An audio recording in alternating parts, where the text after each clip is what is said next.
Assalamualaikum warahmatullahi wabarakatuh. Apa kabar kalian hari ini? Semoga selalu dalam keadaan sehat ya. Dan tetap semangat. Di video kali ini kita masih belajar mengenai puisi rakyat. Dalam cakupan materi menyajikan puisi rakyat secara lisan dan tulisan. Silakan disimak langkah-langkah penyajian puisi rakyat berikut. Langkah-langkah menulis pantun. Sebelum menulis pantun, kita harus mengetahui lebih dulu jenis-jenis pantun. Yang pertama, pantun nasihat. Pantun nasihat yaitu pantun yang berisi nasihat-nasihat, didikan, dan pesan moral. Yang kedua, pantun jenaka. Pantun jenaka yaitu pantun yang bertujuan untuk menghibur atau sebagai hiburan. Terkadang pantun jenaka dijadikan sebagai media untuk menyindir dalam suasana keakraban, sehingga tidak ada yang merasa tersinggung. Yang ketiga, pantun teka-teki. Pantun teka-teki merupakan pantun yang diakhiri dengan pertanyaan pada baris atau larik akhir. Yang keempat, pantun muda-mudi. Pantun ini berisi tentang hal-hal yang berhubungan dengan cinta, romantisme, dan kerinduan. Yang kelima, pantun agama. Pantun agama merupakan pantun yang berisi pesan moral, nasihat, dan didikan yang secara spesifik atau secara khusus membahas mengenai manusia dengan Sang Pencipta. Yang keenam, pantun adat. Pantun adat berisi tentang hal-hal yang berkaitan dengan adat istiadat, kebudayaan, atau kearifan lokal suatu daerah. Yang ketujuh, pantun kiasan. Pantun kiasan merupakan pantun yang disampaikan menggunakan kalimat-kalimat yang memiliki makna tersirat. Untuk lebih jelasnya mengenai jenis pantun ini, silakan lihat videonya di sini ya. Nah, setelah kita mengetahui jenis pantun, selanjutnya perhatikan langkah-langkah menulis pantun berikut. Langkah yang pertama yaitu tentukan ide yang akan disampaikan. Yang kedua, menata ide menjadi dua larik dengan bunyi akhir yang berbeda. Langkah ketiga yaitu memilih kosakata yang diakhiri dengan bunyi seperti dua larik. Langkah keempat, membuat larik sampiran dari benda atau kondisi yang tidak berkaitan langsung dengan isi. Langkah yang kelima yaitu menata kembali kalimat atau larik dengan rima dari kosakata yang berima sama. Langkah keenam, menata pantun secara logis. Mari kita lihat contohnya. Berikut sudah ada disajikan pantun rumpang yang hanya berisi larik ketiga dan larik keempat.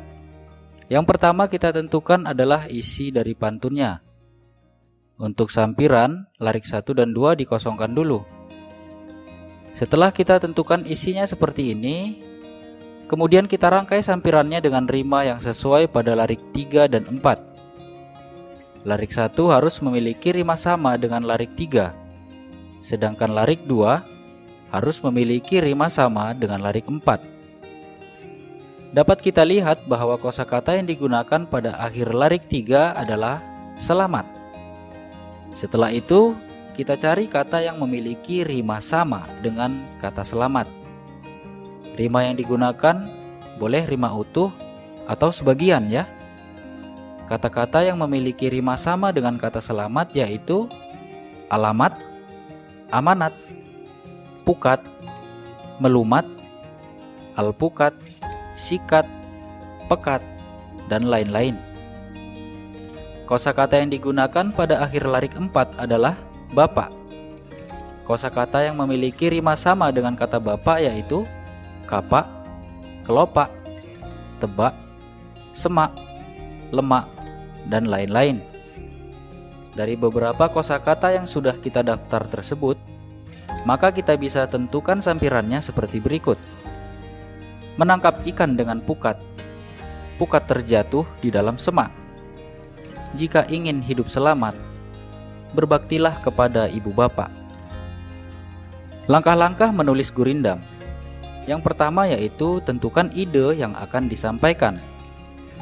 Yang kedua, menata ide. Yang ketiga, memilih kosakata. Yang keempat, membuat larik. Yang kelima, menata kembali kalimat atau larik. Yang keenam, menata gurindam secara logis.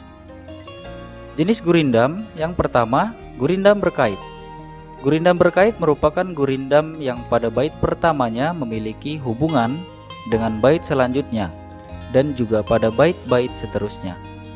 Contoh, jika tidak suka memberi, maka jangan suka memaki. Hidup harus saling mengerti, jika tidak ingin menyesal di kemudian hari. Jenis yang kedua yaitu gurindam berangkai. Gurindam berangkai adalah gurindam yang memiliki kata yang sama pada setiap baris pertama baitnya. Contoh, ketika bunga enggan merekah, ketika bunga enggan memerah, kabar hati engkau sedang gundah, pasti dia yang engkau resah. Langkah-langkah menulis syair. Yang pertama, menentukan tema. Yang kedua, menentukan tujuan dan amanat. Yang ketiga, menentukan persajakan. Yang keempat, menentukan kata kunci. Yang kelima, mengembangkan ide. Dan yang keenam, menggunakan gaya bahasa. Sebagai contoh, kita sudah menentukan tema syair yang akan kita buat, yaitu menyayangi kedua orang tua. Setelah itu, kita menentukan tujuan dan amanat. Contoh tujuannya, menyadarkan dan mengajak teman untuk menyayangi kedua orang tua. Amanatnya, setiap anak harus menyayangi kedua orang tua agar hidup selamat dunia akhirat. Langkah selanjutnya adalah menentukan kata kunci yang akan kita gunakan pada tiap-tiap bait syair. Contoh kata kuncinya, tabiat, kalimat, selamat, dan akhirat. Syair yang dapat dibentuk dari kata kunci tersebut contohnya seperti ini. Kepada Bapak Ibu perbaiki tabiat. Jika berucap, jaga kalimat, agar hidup kita selamat dari dunia hingga akhirat. Dari syair tersebut dapat kita cermati bahwa seluruh lariknya merupakan isi dan memiliki rima sejajar atau AA. Jenis-jenis syair. Yang pertama yaitu syair panji. Syair panji adalah syair yang isinya bercerita tentang orang-orang dan keadaan yang terjadi dalam istana atau kerajaan. Yang kedua yaitu syair sejarah. Syair sejarah merupakan syair yang bercerita tentang peristiwa sejarah. Yang ketiga, syair agama. Syair agama adalah syair yang berisi tentang ajaran Islam, riwayat Nabi, serta nasihat-nasihat. Yang keempat yaitu syair kiasan. Syair kiasan menggunakan perumpamaan atau kiasan terhadap suatu peristiwa. Yang kelima yaitu syair romantis.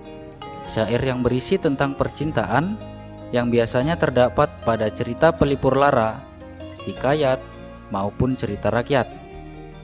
Demikian untuk video kali ini. Semoga bermanfaat. Terima kasih. Assalamualaikum warahmatullahi wabarakatuh. Sampai jumpa di video selanjutnya ya.